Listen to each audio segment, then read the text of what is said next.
അല്ലാഹുവിന്റെ വിശുദ്ധമായ ഖുർആൻ.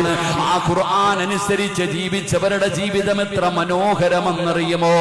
ഈ ലോകത്തിന് മാർഗദർശനമായിട്ട് അല്ലാഹു ഇറക്കിയിരിക്കുന്ന പരിശുദ്ധമായ ഖുർആൻ. ആ ഖുർആനിനെ കുറിച്ച് പഠിക്കണം സഹോദരാ. ശഹ്റു റമളാനല്ലദീ ഉൻസില ഫീഹിൽ ഖുർആൻ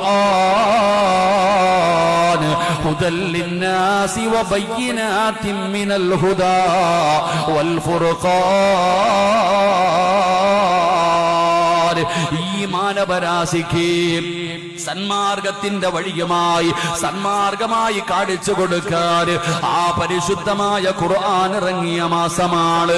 പകച്ചു നിൽക്കുന്ന യുവസമൂഹമേ, എന്ത് ചെയ്യണമെന്നറിയാതെ, ഇനി മുന്നോട്ടുള്ള ജീവിതം എങ്ങോട്ടാണെന്ന് തിരിച്ചറിയാൻ കഴിയാതെ പകച്ചു നിൽക്കുന്ന മാതാപിതാക്കളോട് നിങ്ങൾ അല്ലാഹുവിന്റെ ഖുർആനിനും നിങ്ങളോട് ചിലത് പറയാനുണ്ട്. ആ ഖുർആൻ ഇറങ്ങിയ റമളാനിൽ ആ ഖുർആൻ എന്താണ് നിങ്ങളോട് പറയുന്നതെന്ന് കേൾക്കടാ ചെറുപ്പക്കാരാ, ഒന്ന് പഠിക്കണേ യുവ